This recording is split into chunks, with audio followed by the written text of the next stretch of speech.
Hello guys, how's it going? My name is Santiago. I'm back here with another tutorial. Today we're gonna be looking at SEMrush. SEMrush is a really useful tool for you to understand a bunch of different aspects of how to make a business grow. For example, you can research on which keywords are relevant to your business and which keywords to use on an online project for your business to perform better. You can use it for competitive analysis to track a bunch of different stuff about your business, for example, backlinks, or for example, to monitor your business social media presence. Today I'm going to be teaching you how to use a tool called the Keyword Magic tool inside of SEMrush and how to use these keywords in a better fashion for your business to perform better on an online field. This right here is SEMrush. I've already logged in. Once you create a SEMrush account, it asks you which kind of business you have. I left everything blank so I can show you how to start from a blank slate. You can start by writing your website name. For the purposes of this video, I'm gonna choose a really broad website. It's not my website by any means. I'm just gonna write youtube.com and create a project using this domain as a subject. Right off the bat, we have some information right here that SEMrush produces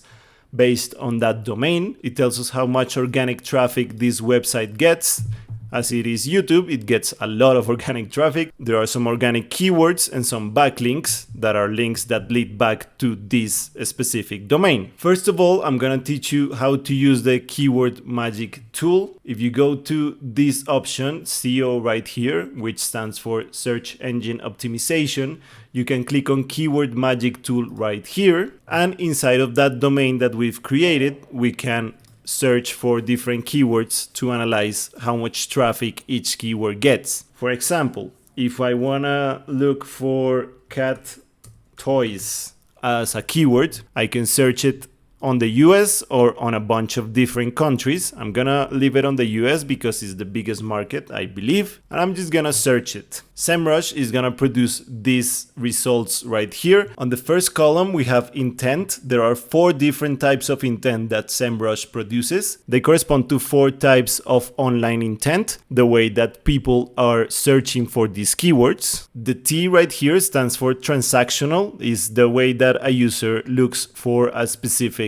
product or brand. The I stands for informational, is like if the users were saying, tell me more information about these keywords in specific. C is for commercial. It is as if the user was saying, help me understand better if I should buy this or not, to get a commercial advice. And there is a 4th one that is navigational, that stands with an N, and is when the user is looking for a specific website. That's with the first column, with the intent column. The next column is the monthly volume. This, as it says right here, is the average number of monthly searches within the past 12 months. This is the first one, cat toys. It had 60,500 search every month for the last 12 months. The next one, KD, stands for keyword difficulty. It is a number from 0 to 100, which describes how hard it would be to rank for this keyword. If you click right here, here are the values. From 85 to 100 is very hard, from 70 to 84 is hard, and so on. For example, this first one is 37%,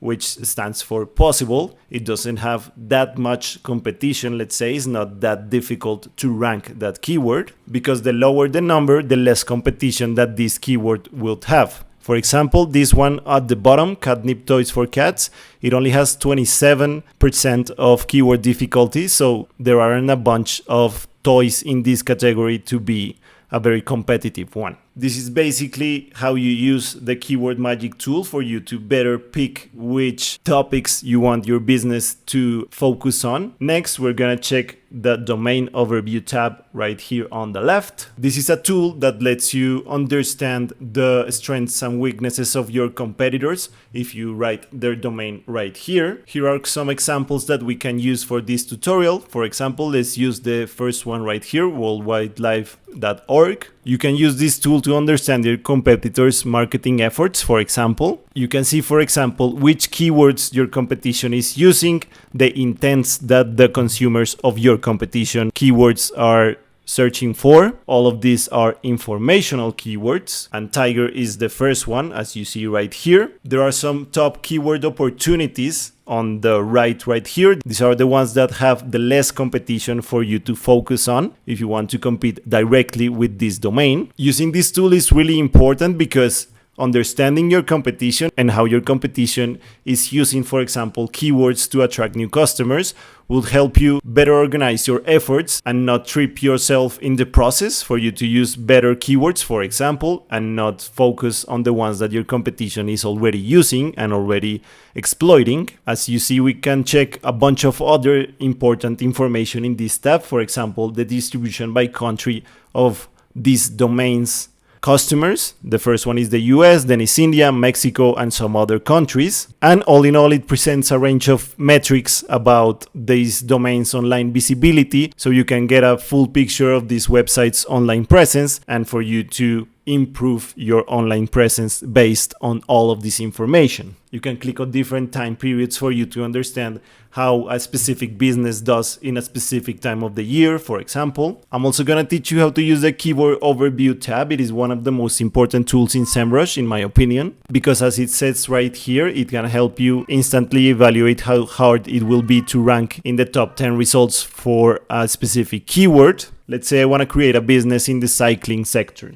So I can write, for example, road bikes and search for this specific keyword and see how high or how low it ranks. If we check right here, SEMrush produces some keyword ideas for us to use in our business. The first one obviously is road bikes. It has a 50% keyword difficulty percentage. So as you see, it has a lot of competition, but there are some other ones that have lower competition. For example, I could use road and bike, or I could use Trek road bike that has a 32% keyword difficulty. And SEMrush also produces some questions that we could include for us to attract customers. For example, if we use the complete question, what size road bike do I need? It has really low competition, so we could, for example, tackle this specific question to bring more customers to our business. And at the bottom right here, we have some URLs that SEMrush tells us that are using these specific keywords. Most of them, if not all of them, are cycling websites that sell bikes, road bikes specifically, but we have a lot of data for us to use and organize and get a better idea of how to make our business perform better. If you guys haven't tried or used SEMrush before, I really encourage you to do so, because as you saw, it helps you analyze and better get an idea of how keywords work on an online setting, how a user writes something and looks for something, for example, how it writes a question, is everything online? And if you understand how these keywords work, you can get much better traffic to your domains. As always, there are some affiliate links on the description box down below if you want to use the paid version of SEMrush. Once again, my name is Santiago. I really hope you guys subscribe to this channel to check out this tutorial and all the other tutorials that we've uploaded. Thank you very much for being here. If you've already used SEMrush, let me know in the comments down below, and see you guys on the next one. Bye bye.